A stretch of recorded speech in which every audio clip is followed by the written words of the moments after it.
Hi guys, and welcome to another video of Is It Me? Is It You? How to know who's the toxic one in your relationship. Today we're going to be talking about being intimidated or the fear of aggression in relationships. So I went to find out what aggression means, and I was able to come up with a wonderful definition. It is a person's mode of communication and behavior where one expresses their feelings, needs, and rights without regard or respect for the needs, rights, and feelings of others. And they also went on to say that the person usually says, it's your fault, it's my way or the highway.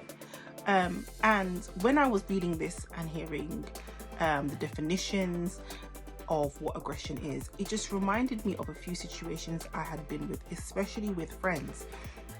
So as a friend, I realized that a lot of the times, especially when I was upset about something, the way it would come across would be in an aggressive manner. So somebody may have said something that triggered me, made me feel, how dare they speak to me in that manner. And the way I would express it would be either through an aggressive silence. So there are such things as aggressive silence where the whole room can know you are annoyed. It's in your face, it's in your mannerisms, it's in your body posture, you're annoyed. Or it will come across, especially for me, because what I would tend to do is I used to keep quiet until it was too much, and then I would say something. And that in itself as well is very, very toxic. And I remember one day getting into an argument with my friend, and it took me to get to a point where I was like, yo, Keelah, this is too much. The aggression you're displaying here is a lot. It's too much. A friend came and said to me, and after they said this to me, it really made me think and actually changed the way I respond and react and made me think. The thing that my friend said was, aggression is literally just a protection against how you really feel, and how you feel is hurt, but nobody would ever see the hurt. All they would see is the aggression. And I was like, okay. So literally for me, I had been walking hand in hand, friends with aggression, because it was protecting me from really how I really felt. So what I really felt was hurt. I felt upset. I felt, oh, you made me feel small. You made me feel belittled. And by the way, nobody can make you feel anything without your permission or your consent. But it was almost like I was handing my power to other people and being like, you caused me to react this way, you caused me. And then so instead of me saying to the person, you know what, your words hurt me, your actions hurt me, they would just see the aggression. So what do you do?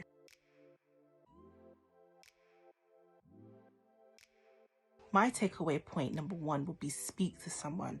So just as my friend came and said to me, you know what, Keelah, I understand in that situation you were hurt, but nobody's seeing the hurt. All they're seeing is the anger. The anger is the first thing. It's the first defense. It's the first port of call that people meet, because actually that soft person inside you're trying to hide from the outside world. Speak to them. People can oftentimes see you, and especially those that love you, they're able to see you and say, all right, this is what I'm seeing here. To speak to people that you trust. And if you don't have anybody around you like that, go and seek help in therapy. Speak to somebody, because usually it is a childhood trauma. It is something that has happened when in your younger years. It could be in your adolescent years, or whatever the case may be, or even older than that. But something usually has happened for you to take that stance. So go and speak to somebody. My second point is to listen to what the person is saying. Usually you can hear behind a person's words. So for example, you're having a conversation with somebody and they flare up and they get aggressive, and you're like, hold on, your response does not warrant your response to what I've said doesn't warrant all of that. So you try to think and say, okay, hold on, what is it they're actually upset about?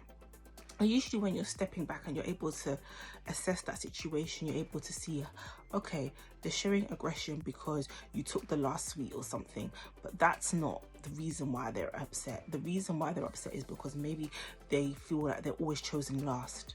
Maybe they feel like they've never been seen. So every time you take the sweet, they're like, hold on, you're not seeing me, you're not hearing me. So like, step back. What are they actually saying beneath all of that anger? The next point I would say is express how you feel. Tell the person, I don't like being spoken to in that way. It's not very nice. It makes me feel this. Especially be vulnerable in how you feel, how their reaction made you feel. So you can say, look, your outburst made me feel hurt. It hurt me. I didn't like it. And instead of meeting them with defense, tell them how you feel, express your feelings. And usually that can make a person, especially when they're riled up and you're calm, but telling them, actually, you're hurting me. Sometimes it can get them to meet you and meet you where you are at rather than you reaching them. And that can never, ever be conducive. My fourth point is walk away. Especially in a relationship, this is not marriage I'm talking about, this is a relationship. If you feel like it's going on too much, this person is exhibiting way too much aggression, it's happening too often, walk away. The only thing that will suffer in that situation is you and your self-esteem, your self-worth, how you feel about yourself. After a while, it will be eroded. And you will walk around expecting and thinking that this is an okay way to be, and an okay way to live. I would say leave. If you are the person that is having this aggressive outburst or being passive aggressive, I would again say look at the root of the matter. What has caused me to be this way?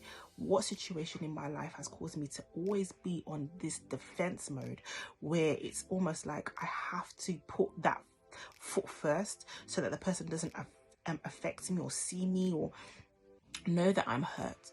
What situation has caused you to feel that way?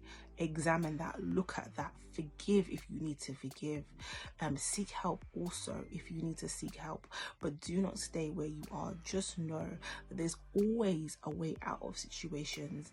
And I would say if you are the perpetrator, whether it be in friendships, whether it be in relationships, I commend you if you're able to see yourself, see where you need to change, because that is the first step to change, to know that actually, yes, I have a problem and I need to do something about it. So well done if you feel that way, and know there's always things that you can do to better yourself. I hope you enjoyed this session. Speak to you next time.